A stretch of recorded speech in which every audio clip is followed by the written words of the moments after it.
ఒక 17 ఏళ్ల అమ్మాయి అబ్బాయిల వీక్‌నెస్‌తో బాగా ఆడుకుంటుంది. అబ్బాయిల వీక్‌నెస్ ఏంటో మీకు తెలుసు కదా! ఆ అబ్బాయిలని తన వశం చేసుకొని కారులోకి తీసుకెళ్తుంది. బ్లాక్‌మెయిల్ చేసి వాళ్ళ దగ్గర డబ్బు తీసుకొని బాగా ఎంజాయ్ చేస్తుంది. చివరికి ఆమె పరిస్థితి ఏమైందో చూద్దాం. ఒక అమ్మాయిని చూపించడంతో మూవీ స్టార్ట్ అవుతుంది. ఆ అమ్మాయి పేరు ఎరికా. ఆమె అబ్బాయిలను తన వలలో వేసుకొని మోసం చేస్తూ ఉంటుంది. ఒకరోజు ఒక పోలీస్ ఆఫీసర్ కారులో కూర్చొని ఉంటాడు. అదే కారులో ఎరికా అనే 17 ఏళ్ల అమ్మాయి అతనితో రొమాన్స్ చేస్తూ ఉంటుంది. ఈలోపు అక్కడికి ఒక ఇద్దరు అమ్మాయిలు వస్తారు. వీళ్ళిద్దరూ ఎరికా ఫ్రెండ్స్.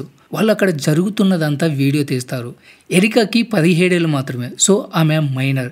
ఆమె మైనర్ కావడంతో ఈ వీడియోలన్నీ బయట పెడితే ఆ పోలీస్‌కి జైలు శిక్ష పడుతుంది. ఆ భయంతో ఆఫీసర్ వాళ్ళకి $400 ఇస్తారు. అయితే ఎరికా అది సరిపోదు అంటుంది. పోలీసు నా దగ్గర ఉన్నదంతా మీకు ఇచ్చేసాను అని చెప్తాడు. ఇదంతా ఎరికా అండ్ వాళ్ళ గ్యాంగ్‌కి చాలా కామన్. వాళ్ళు ఇలా మగాళ్ళను వలలో వేసుకుని బ్లాక్‌మెయిల్ చేసి డబ్బులు దండుకుంటారు. ఆ డబ్బుతో షాపింగ్ చేస్తూ బాగా ఎంజాయ్ చేస్తారు. తర్వాత ఎరికా చేసేదంటూ వాళ్ళ తల్లికి బాగా తెలుసు. అప్పుడప్పుడు మందలిస్తుంది. అప్పుడప్పుడు ప్రేమగా అర్థం కూడా చేసుకుంటుంది. తర్వాత ఎరికా ఒక లిస్ట్ కూడా తయారు చేసుకుంటుంది. ఎవరిని మోసం చేసిందో, ఎంత డబ్బు వాళ్ళ దగ్గర నుంచి తీసుకునిందో రాసుకుంటుంది. ఆమెకి ఒక లక్ష్యం కూడా ఉంటుంది. తండ్రిని జైలు నుంచి బయటికి తీసుకురావాలి అని. అందుకే ఆమె ఎక్కువగా డబ్బులు దాచుకుంటూ ఉంటుంది. ఒకరోజు ఎరికా వాళ్ళ ఫ్రెండ్స్ ఒక క్లబ్కి వెళ్తారు. అక్కడ ఎరికా ఒక హ్యాండ్సమ్ అబ్బాయిని గమనిస్తుంది. ఫ్రెండ్స్తో చూడు అతను ఎంత క్యూట్గా ఉన్నాడో అంటుంది. ఇంతలోనే ఎరికా తల్లి కొత్త బాయ్ ఫ్రెండ్ బాబ్తో డేట్కి వస్తుంది. ఆమె ఎరికా బాబ్ కొడుకు జాన్ను కలిపే ప్లాన్ చేస్తూ ఉంటుంది. జాన్కి 18 ఏళ్ల వయసు. రీసెంట్గా డ్రగ్స్ కారణంగా ఇప్పుడిప్పుడే కోలుకుంటూ ఉంటాడు. వీడు మెంటల్గా స్టేబుల్గా ఉండడు. తర్వాత డిన్నర్ టైంలో జాన్ అనుకోకుండా లేచి బయటికి వెళ్ళిపోతాడు. అది గమనించి ఎరికా తల్లి ఎరికాతో వాడి దగ్గరికి వెళ్ళి మాట్లాడు అని చెప్తుంది.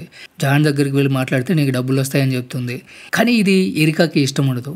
కానీ డబ్బు మాట వచ్చింది కాబట్టి అక్కడికి వెళ్ళిపోతుంది. ఎరికా డబ్బు కోసం జాన్ దగ్గరికి వెళ్ళి మాట్లాడుతుంది. ఆమె వింతగా ప్రవర్తిస్తూ నీకు రిలాక్స్ కావాలంటే నీ కంకికి పని చెప్తాను అంటుంది. అది విని జాన్ షాక్ అయిపోతాడు. అయోమయంలో పడిపోతాడు. ఎరికా మాత్రం తన ప్రయత్నం కొనసాగిస్తూనే ఉంటుంది. ఎరికాకి బాగా నమ్మకం ఏ మగాడైనా సరే తన వలలో పడకుండా ఉండలేడు అని. కానీ జాన్ మాత్రం ఆమెని తిరస్కరిస్తాడు. ఆమె ఈ విషయం తీసుకెళ్లి వాళ్ళ ఫ్రెండ్స్తో కూడా చెప్పుకుంటుంది. అప్పుడు వాళ్ళు జాను నీ బ్రదర్ లాంటి వాడు, ఇలా ఎలా చేస్తావు అని అంటారు. ఇదిలా ఉంటే ఎరికా తల్లి బాబ్తో కలిసి ఉండడం స్టార్ట్ చేస్తుంది. ఎరికా జాన్ మధ్య బంధం నెమ్మదిగా మారిపోతూ ఉంటుంది. ఆమె జాన్ను బయటికి తీసుకెళ్లి డిన్నర్ చేస్తూ ఉంటుంది. అక్కడ తన తప్పుకి క్షమాపణ కూడా చెప్తుంది. అదే సమయంలో ఎరికా తన తండ్రి గురించి ఒక నిజం చెప్తుంది. మా నాన్న ఒక క్యాసినో దొంగిలించడానికి ప్రయత్నం చేశాడు. అప్పటి నుంచి మా నాన్న జైల్లో ఉన్నాడు అని చెప్తుంది.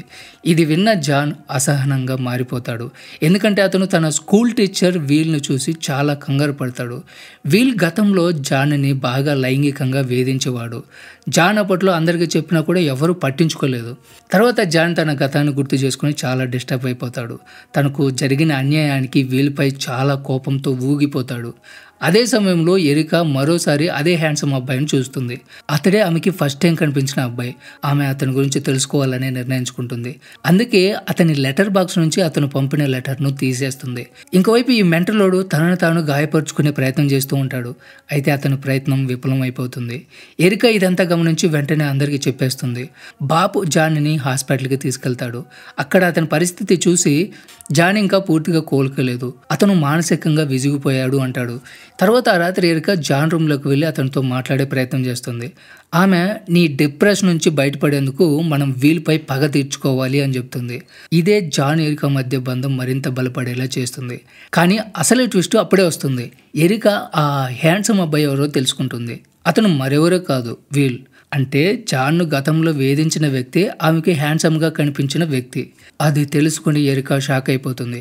ఈ విషయం ఆమె వెంటనే తన ఫ్రెండ్స్కి చెప్తుంది. వాళ్ళు కూడా చాలా ఆశ్చర్యపోతారు. ఒక హ్యాండ్సమ్ వ్యక్తి ఎలా పిల్లల్ని వేధించగలడు అనుకుంటారు. అయితే ఎరికా మాత్రం ఫిక్స్ అయిపోతుంది. నేను వీల్ని ఖచ్చితంగా నాశనం చేస్తాను అని శపథం చేస్తుంది. దానికోసం ఆమె వీల్ని ట్రాప్ చేయడం మొదలు పెడుతుంది. అతనితో మెల్లిగా స్నేహం పెంచుకుంటుంది. తర్వాత రాత్రి ఎరికా జాన్ని కలిసి ఆమె అతనితో నువ్వు పడిన బాధకి ప్రతీకారం తీర్చుకోవడానికి నేను వెళ్తాను అని చెప్తుంది. అలా ఇద్దరు కలిసి డాన్స్ చేస్తారు, అగ్గు కూడా చేసుకుంటారు. ఆ తర్వాత రోజు ఎరికా వీల్ని కలుస్తుంది. ఆమె నాకు బౌలింగ్ నేర్పించవా అని అడుగుతుంది. వీల్ ఓకే అంటాడు. ఆ తర్వాత కొద్దిసేపటికి ఇద్దరు బయటకు వచ్చేస్తారు. అక్కడ భారీ వర్షం కురుస్తూ ఉంటుంది. ఇక్కడ జాన్ అండ్ ఎరికా ఫ్రెండ్స్ అన్నీ గమనిస్తూ ఉంటారు. వీళ్ళ ప్లాన్ ఏంటంటే ఎరికా వీల్ని ట్రాప్ చేసి బ్లాక్మెయిల్ చేయాలి. వీల్పై వీడియో తీసి అతనికి శిక్ష పడేలా చేయాలి. సో అందుకోసం ఎరికా వీల్ని కారులోకి తీసుకెళ్తుంది. సో ఇద్దరు రొమాన్స్ మొదలు పెడతారు. అక్కడ ఏం జరిగిందో ఏమో కానీ వీల్ దానికి ఒప్పుకోడు. తర్వాత ఉదయాన్నే ఎరికా కన్ఫ్యూజ్ అయిపోతుంది. నిన్న రాత్రి నా ప్లాన్ ఎక్కడ బెడ్స్ కొట్టింది, నేను వీల్ని ట్రాప్ చేయాలనుకున్నా కానీ నాకు నేనే కంట్రోల్ కోల్పోయాను అంటుంది. అయితే వాళ్ళ ఫ్రెండ్స్ నీకు వీలంటే ఇష్టమేమో అని ఆట పట్టిస్తారు. కానీ ఎరికా దానికి ఒప్పుకోదు. ఇప్పుడు ఆమె ఒక కొత్త ప్లాన్ చేస్తుంది. వీల్ని బలహీనంగా చేసి అతనిపై పగ తీర్చుకోవాలనుకుంటుంది. దీనికోసం ఎరికా స్కూల్లో ఒక డ్రగ్ డీలర్ని కలుస్తుంది. అతని దగ్గర డ్రగ్ తీసుకుంటుంది. ఆ డ్రగ్ని బీర్లో కలిపి వీల్ ఇంటికి తీసుకెళ్తుంది. వీల్ ఆమెని లోపలికి ఆహ్వానిస్తాడు. ఆమెతో మాట్లాడుతూ నన్ను ఒక చిన్నపిల్లాడు మోసగాడిని చేశాడు. దాంతో నా భార్య నన్ను వదిలేసి వెళ్ళిపోయింది. నా ఉద్యోగం కూడా పోయింది అని చెప్తాడు.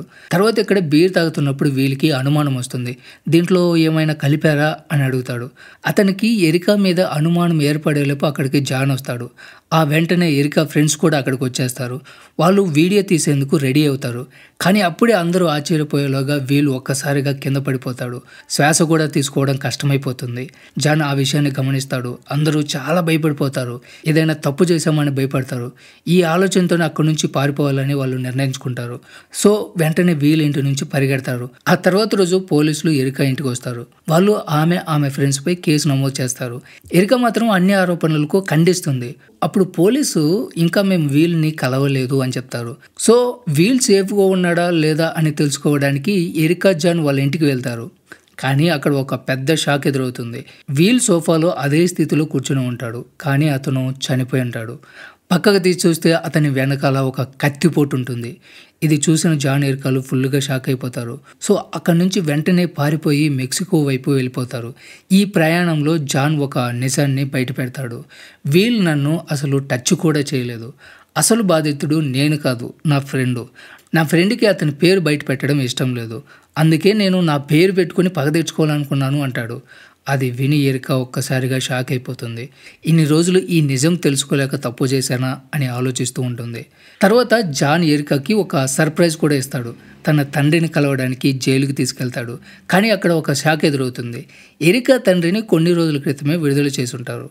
కానీ అతను తన కూతుర్ని కలవలేదు. ఈ విషయం తెలిసి ఎరికా చాలా డిస్టర్బ్ అవుతుంది. సో అక్కడ నుంచి బయలుదేరిన తర్వాత పోలీసులు వీళ్ళని వెంబడించడం ప్రారంభిస్తారు. జాన్ ఎరికా వేగంగా పారిపోతూ ఉంటారు. పోలీసుల నుంచి తప్పించుకునేందుకు ప్రయత్నం చేస్తారు. ఈ ప్రయత్నంలో జాన్ ఎరికాకి ప్రపోజ్ కూడా చేస్తాడు. ఎరికా కూడా ఆ ప్రేమని అంగీకరిస్తుంది. సో ఇద్దరు కారు ఆపి అక్కడే రొమాన్స్ కూడా మొదలు పెడతారు. అలా కొన్ని నెలల తర్వాత జాన్ జైల్లో ఉంటాడు. ఎరికా హౌస్ అరెస్ట్లో కూడా ఉంటుంది. అంటే వాళ్ళు పట్టుబడిపోయారనమాట. తర్వాత ఎరికా జాన్ని చూసేందుకు జైలుకి వస్తుంది. అప్పుడు ఎరికా మనం ఏ తప్పు చేయకపోయినా ఈ శిక్షలో ఇరుక్కుపోయాం, అయినా కూడా మనం వాటిని కేర్ చేయొద్దు, ఎందుకంటే మన ఇద్దరం ఒకరినొకరు ప్రేమించుకుంటున్నాం అంటుంది. ఈ సీన్తోనే మూవీ ఎండ్ అవుతుంది. కానీ ఇక్కడ వీల్ని నిజంగా చంపింది ఎవరో మూవీలో క్లియర్గా చెప్పలేదు. జాన్ చేశాడా లేదా ఎరికా ఫ్రెండ్స్తో ఎవరైనా చేయించారా అనేది మాత్రం క్లియర్గా లేదు. సో ఇది ఫ్రెండ్స్ ఇవాళ video. Don't forget subscribe. Thanks for watching.